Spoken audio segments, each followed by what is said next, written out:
మిరపకాయ ఉసిరికాయ పచ్చడి అండి. చాలా చాలా బాగుందన్నమాట. మీరు ఇడ్లీలోకండి, దోశల్లోకి, రైస్లోకి కూడా వాడుకోవచ్చు. చాలా చాలా ఎమ్మీగా ఉందండి పచ్చడి. ఇవి 1/2 కేజీ ఉసిరికాయలు 100 గ్రాముల పైనే ఉంటాయి అన్నమాట. చింతపండు, ఆవాలు, మెంతులు, అలాగే ఉప్పు, కారం దీంట్లోనే ఉంటుంది కాబట్టి కారం ఇంక వేయ అవసరం లేదు. ముందుగానండి ఈ ఉసిరికాయలు శుభ్రంగా కడుక్కొని చక్కగా తుడుచుకోవాలండి. బాగా కొంచెం ఈ గిన్నెలో వాటర్ పోసుకుని జల్లెగరిటె కానీ లేదంటే జల్లి గిన్నె కానీ ఏదన్నా పెట్టుకుని ఇలా చేస్తే విటమిన్స్ ఏమి పోవు, న్యాచురల్గా ఉంటాయి అన్నమాట ఉసిరికాయలు. ఇలా పొయ్యి మీద పెట్టుకునండి, గిన్నెలో వాటర్ పోసి పొయ్యి మీద పెట్టుకుని గిన్నె పెట్టేసుకుని ఒక 10 మినిట్స్ మీడియంలో పెట్టి ఉడికించుకుందాము ఆవిరి మీద. ఇవన్నీ కూడానండి తొడియాలు తీసుకోకుండా ముందే కడిగేసిన తర్వాత అప్పుడు తొడియాలు తీసుకోవాలన్నమాట. ముందు తీస్తే నీళ్ళు వెళ్ళిపోతాయి వీటిలోకి.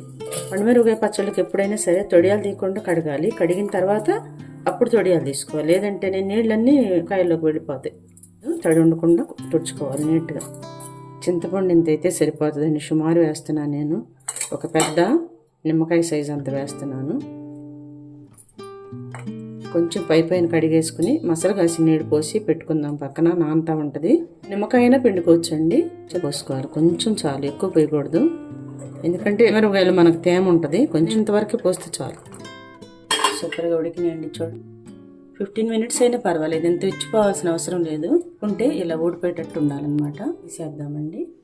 చిన్న ముక్కలైనా పర్వాలేదు, ఇలా ఇంత ముక్కలైనా పర్వాలేదు, ఇలా కట్ చేసుకుని పెట్టుకోవాలి. మిక్సీ వేసుకుందాము.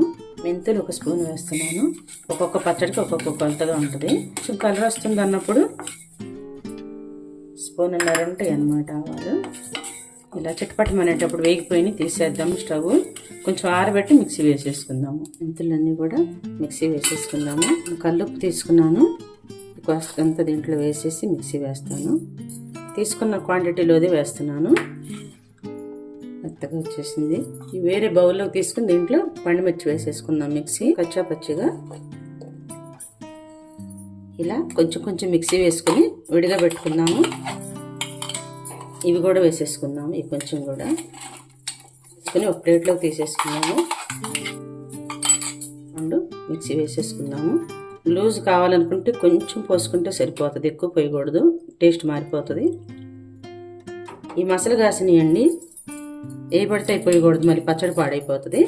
కల్లుప్పు ఉంది కదా, ఇప్పుడు ఈ చింతపండుతో పాటు మనం ఈ కల్లుప్పు వేసేసేద్దాము. ఉప్పు కలిపి పేస్ట్ లాగా వేసాను చూసారా, ఆ చింతపండులోనే ఒక తిప్పు తిప్పుకోవాలన్నమాట. ఇవి ఈ పొడి కూడా వేసేస్తున్నాను, ఇది పడుతుంది. కొంచెం మనం ఇలా అనేసి మిక్సీ వేసేసుకుందాము. మొత్తం మిక్సీ వేసేసుకోవాలి. అన్ని పొడులు, చింతపండు, పండుమిరపకాయ అంతా కూడా బాగా మిక్సీ వేసేసాను. ఇలా ఒక ప్లేట్లోకి మొత్తం కూడా తీసేసుకుందాము. కాయలు మనము ఇలాగే వేడి మీద ఇలాగే ఉంచేసేసి ఆవిరి నుంచి తీసేసి ఇవి ఆరిపోతాయి అన్నమాట. ఆ వేడికి పైన ఈ గిన్నె వేడికి ఇవి ఆరిపోతాయి. ఇవన్నీ కూడా తీసుకుని మనం ఈ పేస్ట్లో వచ్చేస్తున్నాయి. తాలింపులో కొంచెం సేపు ఉంచుకోవచ్చు అన్నమాట. ఇలా గింజలన్నీ తీసేసి మనం ఇవన్నీ ఇలా తొనలుగా తీసేసి వేసేసుకోవటమే. ఇది మొత్తం కూడా పేస్ట్లోకి కలిపేసుకుందాము. తాలింపు పెట్టేసుకుందాము. చూడండి, ఇలా కలిపేసుకోవాలి. కేజీలు ఉప్పు చూసుకుందాము. ఉప్పు సరిపోయిందండి. కారం కొంచెం ఎక్కువగా ఉంది, ఒక నిమ్మకాయ పిండుకుందాము. కొన్ని పండుమిర్చి అస్సలు మంట ఉండవండి, కొన్ని పండుమిర్చి చాలా చాలా మంటగా ఉంటాయి. ఇవి కొంచెం మంటగానే ఉన్నాయి. 2 స్పూన్లు మినపప్పు వేస్తున్నాము.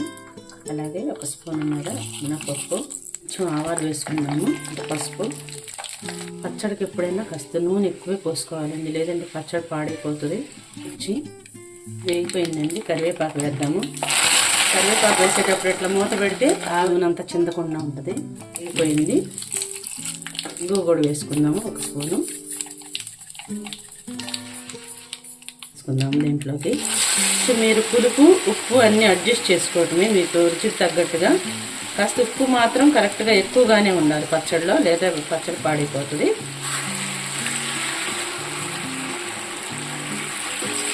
టూ మినిట్స్ ఇలా పొయ్యి మీద ఇలాగే మనం వేయించుకుందాము. సిమ్లోనే పెట్టుకోవాలి, హైలో పెట్టకూడదు. ఉసిరికాయలోకి ఉప్పు, కారం అన్నీ కూడా ఇలా వెళ్ళిపోతాయి.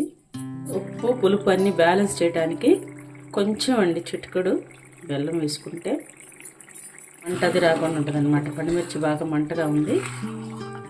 ఈ వేడికి ఇది కూడా మొత్తం కలిసిపోతుంది. చూడండి ఎంత బాగుందో, కలర్ఫుల్గా ఉందండి. అప్పటికప్పుడు ఇలా పట్టేసుకోవచ్చండి. చూడండి ఎట్లా నూనె నిలబడాలి కొంచెం అన్న పచ్చళ్ళ మీద, లేదంటే పచ్చళ్ళు పాడైపోతాయి. ఎంత బాగుందో చూడండి. ఉసిరికాయ పండుమిరపకాయ పచ్చడి అనమాట. సూపర్గా ఉందండి. టేస్ట్ కూడా చాలా బాగుందండి. మీరు ఇడ్లీలోకి, దోశలకేంటి, అన్నంలోకేంటి, అన్నిట్లో బాగుంటుంది. చపాతీలకు కూడా తినొచ్చు ఇష్టమైతే, బాగానే ఉంటుంది. పండుమిరపకాయ ఉసిరికాయ పచ్చడి రెడీ. ఎంతో టేస్టీ ఉసిరికాయ పండుమిరపకాయ పచ్చడి రెడీ అండి. మీరందరూ కూడా తయారు చేసుకుని తిని కామెంట్స్ పెట్టండి. నచ్చితే షేర్ చేయండి. ఛానల్ సబ్స్క్రైబ్ చేయకపోతే సబ్స్క్రైబ్ చేయండి. థ్యాంక్ యూ సో మచ్ అండి. మీకు